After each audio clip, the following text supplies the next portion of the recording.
everyone, welcome to Darshan Talks. I'm your host, Darshan Kulkarni. As you may remember, I'm an attorney and a pharmacist and advise companies with FDA-regulated products.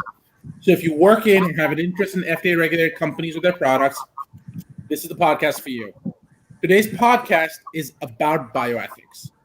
If you are a person who works in any of these industries or are interested in these industries, you should care about this because if you are in clinical research, we might land up talking about clinical research and the bioethics associated with it. If you're in advertising, we might land up talking about pharmaceutical advertising and the bioethics associated with it. And there could be a myriad of other issues we get into. So if this seems interesting to you, if there's a topic you want to discuss, please leave a comment, or subscribe. Today's guest is a professor of philosophy at Villanova University in Philadelphia. He was a clinical ethics consultant at the VA Hospital of Western New York and Houston Methodist Hospital, where he has completed over 100 clinical ethics consultations. I have no idea what that means. He has published on the metaphysics of death, informed consent, medical professionalism, reproductive ethics, and the ethics of intensive care. His current research interest is in theories of patient welfare and how these theories inform biomedical ethics. He's written a number of different articles, and we can talk about those as well. But for now, our guest is Dr. Petr Kotch. Welcome, Petr. How are you? Thanks. Yeah, it's great to be here. Good to be out again. Good to be out again. We talked a little bit about what kind of topics we want to jump into. And before we jump into the topics, we addressed and started a question. What exactly is a clinical ethics consultation? It's actually it's a question that's debated. Obviously, it's philosophers doing this, so nothing comes easy. But the general thing is, so some hospitals have a service that's constituted by people like myself, who, when there's an ethical dilemma that arises, a lot of times with decision making, or there's some concern it could be from the patient, the family, the medical team, doctors, nurses, social workers, they'll contact us, and our goal is to help provide some sort of recommendation towards resolution in the ethical dilemma. That's the general idea of what an ethics consulting service does. So we would, a lot of the common ones are end of life issues about, colloquially pulling the plug, and a lot of decision making. Who should be making decisions? If you have a lot of family infighting that can happen, and people are concerned that people are making decisions that aren't in the best interest of the patient. So things like this. Anytime there's an ethical dilemma, then we would get called. But of course, you can imagine all the questions that come up with it, like what counts as an ethical dilemma, who's ethics, right? All that stuff. So it's a really, really interesting field. It's kind of a developing field. It was kind of gained a foothold in the 80s, but has slowly grown, and then it's grown a little bit more rapidly since. And so, for example, when I was in Houston, we would see, I believe, close to 500 in a year, our consulting service. And then individually, there's less than that, obviously, because it's distributed among consultants. But yeah, definitely some crazy stuff, though. I mean, I already have so many questions from that. So my first question is, are these consultations almost always bioethicists, or are there other people in the team? How does that play itself out? Yeah, it's usually multidisciplinary. We had there'd be lawyers, people trained in social work sometimes, and then philosophers. Why these two groups though? Why lawyers and social workers? Well, clinical ethics is a sort of subfield of bioethics, and I think, given that it has this sort of practical side, you're dealing with people directly. You're doing a lot of sort of like negotiation in a sense. Right. It's a fairly high pressure situation that you're in often as well. You need good people skills, so I think what happens is you get people who have these sort of like different dimensions of their personality and their interests, and then this is attractive for these people, but it's usually people with some background in humanities of some sense, and then they go into this kind of medicalized slant, which is clinical ethics.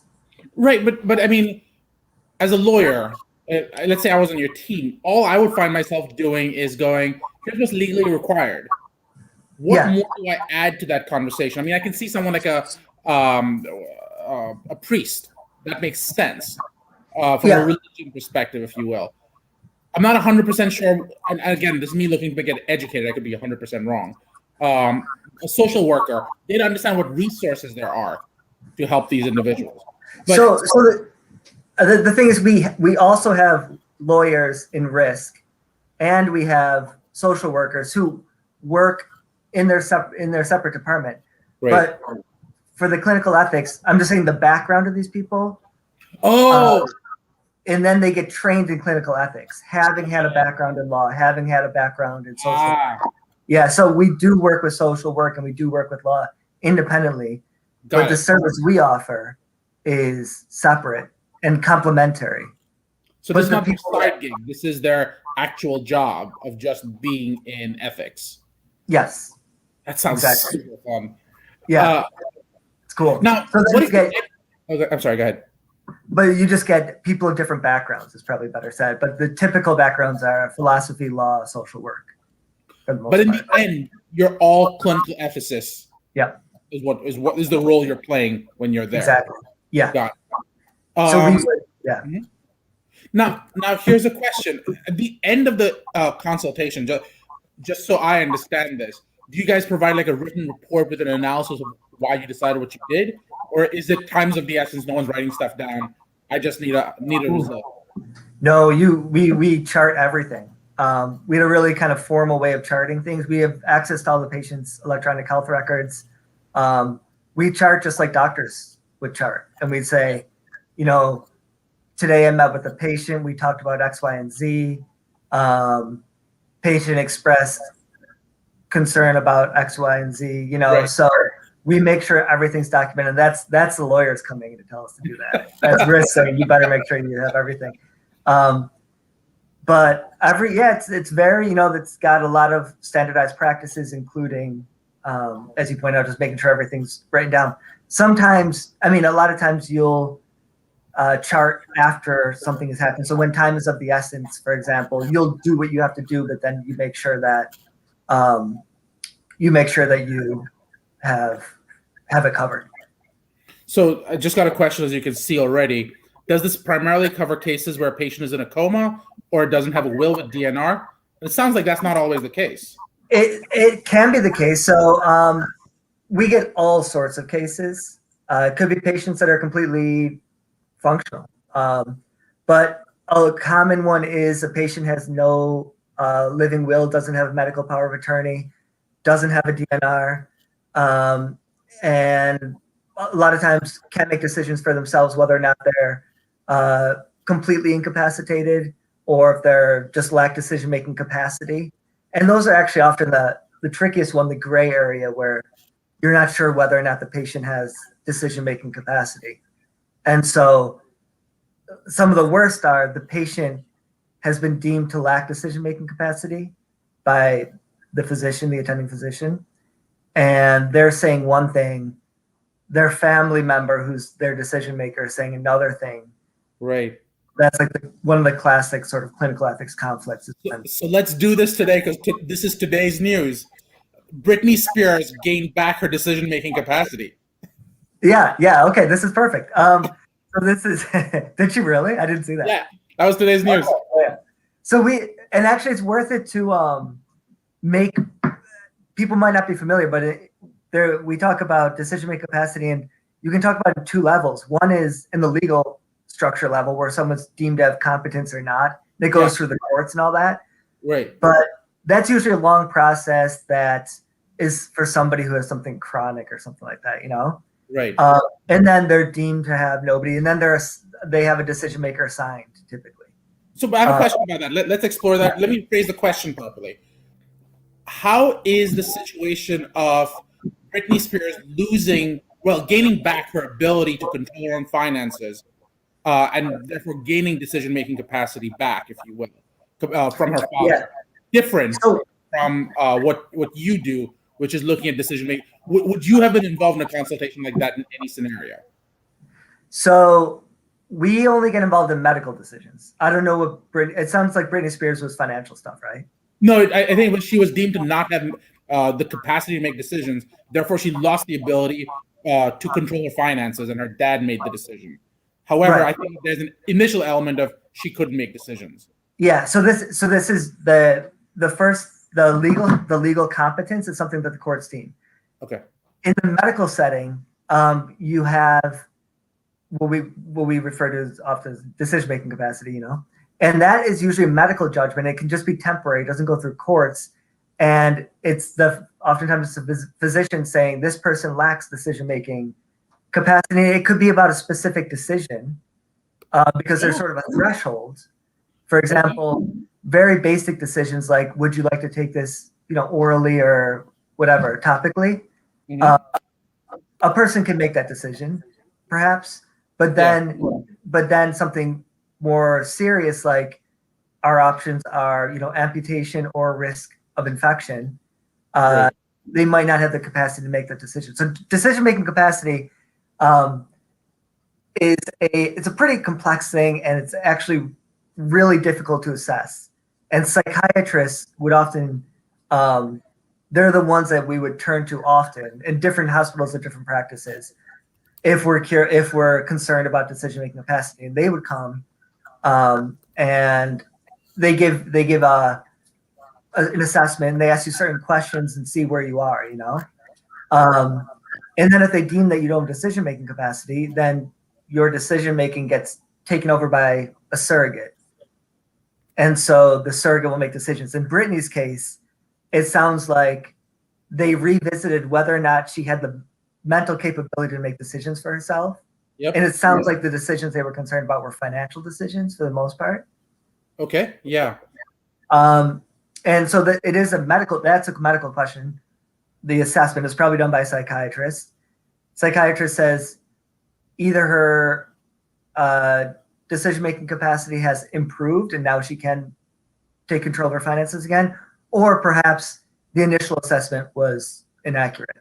Right. In their professional opinion. Right. And so Brittany can make decisions. But I'm sorry? I'll tell you real quick, though, it's super difficult to assess capacity. They've done these really interesting studies where they'll show different psychiatrists, the same patient answering questions like a video. Yeah.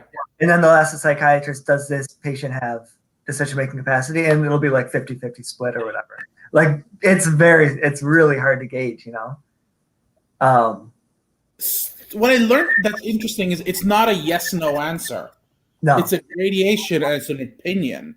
Yeah. So theoretically, it's possible to have decision-making capacity for 90 things, but not for 10. And you could lose the ability for that. Exactly. And it's also very tricky because it's also can be time relative. If you're sedated, you're not going to have decision-making capacity, but when you come off sedation, you might. If you have dementia, a lot of times we would have patients who are older with dementia or Alzheimer's, and you could ask them, they could make decisions in the morning, but not in the evening, the twilighters. Wow. If you had a decision to be made, you wouldn't go to them at dinner time because that's when they're really feeling the effects of their disease. You go talk to them in the morning. So there's all these, and then some people are just quirky. So it might appear like they're lacking decision-making capacity, but they're totally with it. They just don't, they're not like us, so it's a really to be fair, but yeah. But here's my question. So what I hear you say, and it doesn't play into bioethics as much, but I can see someone going, you lack decision-making capacity and therefore your will is incorrect because it was done in the evening when you lost the ability to make decisions. And that is a valid method of challenging will. Absolutely. Yeah. You can say, like, at this time, this person did not have the decision-making capacity, didn't have the capacity to do whatever they did. Make that medical decision, fill out their will. I mean, one of the crazy things, too, is so you have to be, in order to appoint someone, you have to have, it has to be evident that you have decision-making capacity. Right. If I want to choose you as my medical power of attorney, then I could do it right now. Right. And I couldn't do it if it was determined that I lacked medical decision-making. So then there's a legal default, a hierarchy that it would go to. But at least in Texas, when I was there, I can revoke a medical power of attorney even if I lack capacity. So even if I'm like, even if I'm crazy, yeah, I just don't like him. Okay, we have another question from John K. Typically, who would engage you, physicians or lawyers or both? Typically, physicians. It's usually the physicians. Physicians, often nurses. Social workers, actually a lot. Social workers, because they deal with the family, they deal with patients, and but lawyers, not very often. Is that because of the setting? What's that? Is that because of the setting? Because you were in a hospital, so it's not like lawyers just walking around the corridors. I mean, we had a full risk department, but yeah, and they would, they kind of exactly that. I walk around the corridors. We're usually the first line, or often the first line for things. But then we often work hand in hand with risk with the lawyers, because, for example, say we're uncomfortable with decision making from a person who is the default decision maker, or even somebody who's appointed. Yeah. And we want to bypass that person. Yeah. We want to check with risk to make sure that see what the what the risk is of doing it, the legal risk. Yeah. But I actually just wrote a paper on this. It's hard to balance what your legal obligations and your ethical obligations are, because, like you pointed out before, if I was just a lawyer, then all I have to do is look at what the law says and do what the law says. Right. But clearly, that's not my role. If that was my role, I wouldn't have. If that was my role, I wouldn't be needed. Because we have plenty of lawyers. Right. So there's this interesting question of, like, how should we weigh the law and ethics? That was almost literally the title of the paper I just wrote. But it's just I think it's an interesting question about what is the role of law in these things. So you raised this question of decision-making capacity. We talked about the types of people who might get involved, but here's another question. When you're deciding what the results should be, you've got to start with the theory, and we've talked about the different theories, and I guess my question is, how do you decide what is the applicable logical schema, if you will, to use to get to what the ethical decision is? So yeah, there's sort of there's a debate about this, and on the one extreme is like the authoritative model, which is you go in, you know what's right, you tell everyone what's right. And the other extreme is like the mere facilitator, where you just go in and are like, well, let's just figure out what people are talking about. That's it, like two hands off. Yeah. But you want to be somewhere in between. And the thought process is generally, one, you want to kind of elicit the values from the different stakeholders. You want to clarify what the problem is. That's your first step. Like, what is the actual issue here? Because a lot of times you get a call from a social worker, for example, and they're like, we have this patient down here, we're having a lot of problems with the family.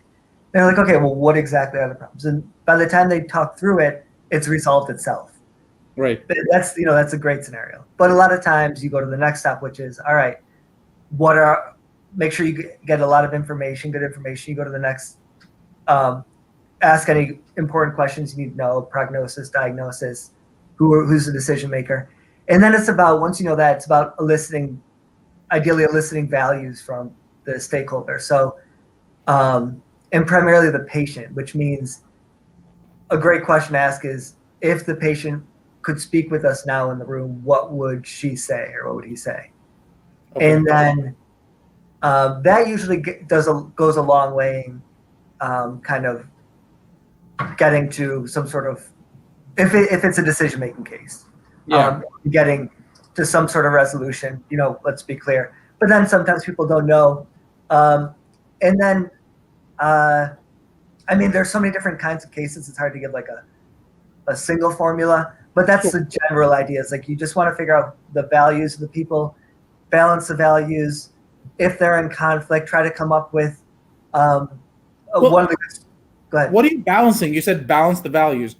If you're trying to figure out what the patient says, that value seems to reign supreme. But what would the alternative values be, and how do you decide that?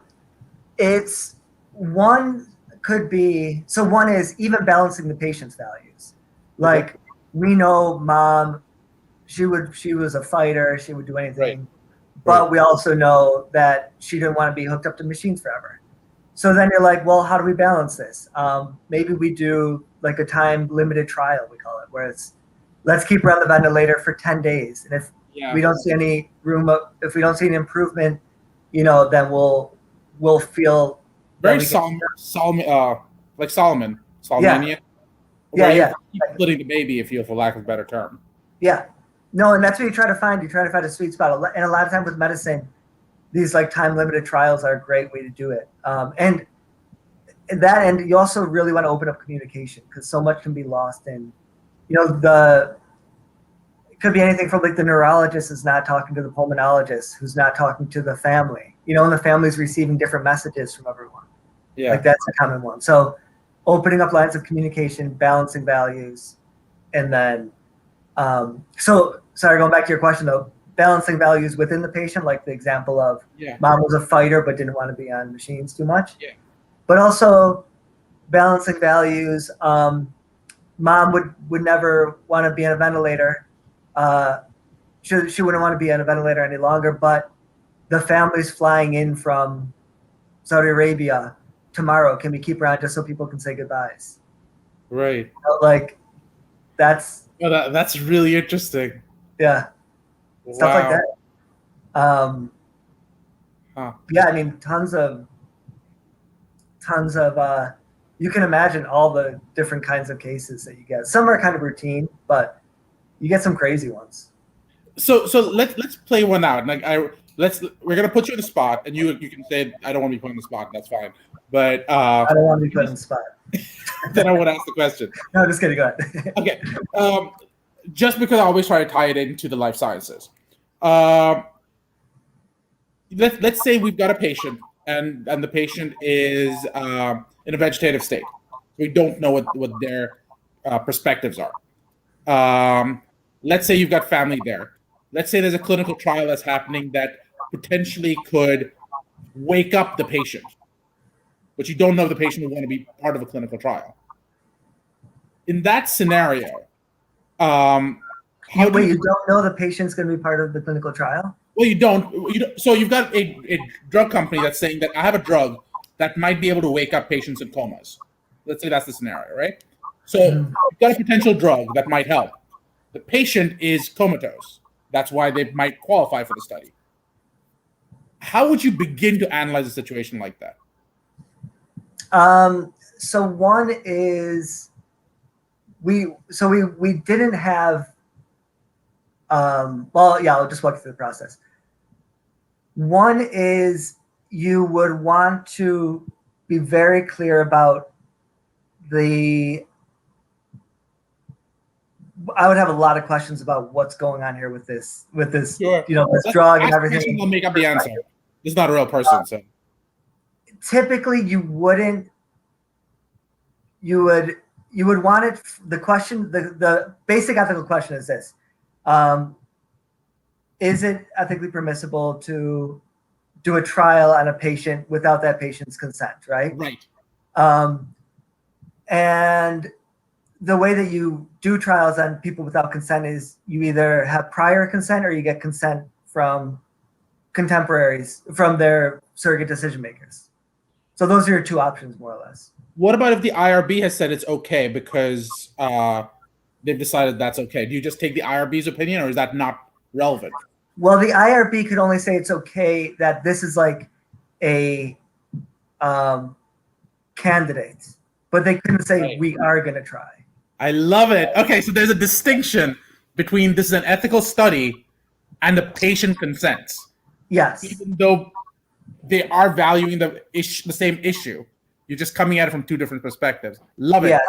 They could clear whether or not it's like a safe trial, what sort of people are eligible for the trial. But no matter what, you're going to have to get consent of some form. It's a parallel is like parents giving consent on behalf of their children for studies. Yeah. If this person can't consent to things, so they need someone to consent on their behalf. Yeah. And even then, a lot of it wouldn't surprise me. I don't know what the actual regulations are, but it wouldn't surprise me if the only candidates that they would permit are those who had consented prior to whatever traumatic brain injury they endured. So, which makes it tricky. I mean, this is why, like Alzheimer's research, you usually get it from people who might potentially develop Alzheimer's rather than people who are like super advanced and then their family says, yeah, go try it out, you know? Right. So the ideal is the best way to obtain consent in the case that you gave would be that the person gave prior consent through some sort of directive saying, if this ever happens to me, then you can try experimental things or something. Like who's going? Like, I can't imagine writing a nobody. That's part of the problem, but it is what it is, you know. Like it's also kind of parallel to organ procurement, you know. It is. Like nobody's thinking that they're going to be except if you drive a motorcycle every day, that you're going to be an organ donor, you know.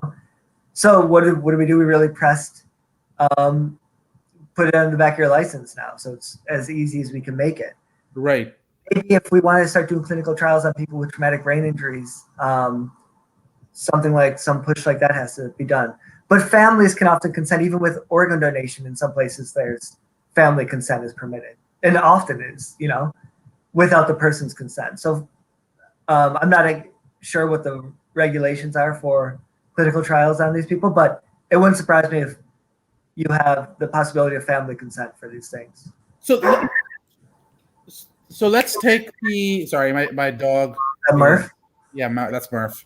Nice. It's 5:30, so he's almost getting ready to go. Well, it's 5:50, so he's like, this is about time. Yeah. But let me ask you one more question before we go, because that correlation you drew to organ donation is really interesting. Because in the case of organ donation, I believe some countries came out and basically said, if you don't specifically opt out, we're going to opt you in. Mm-hmm. Could you ethically say that that's something we're going to allow in the case of clinical research, or is that ethically impermissible somehow? It's really, so there is, as you said, there's opt-out models, which means that the default is you will give organs, and in order to not give organs, you have to explicitly say, I don't want to do it. And then there's opt-in models, which is what we're all used to in the US, which is you say, I'm going to do it. You have to explicitly say, I'm going to do it.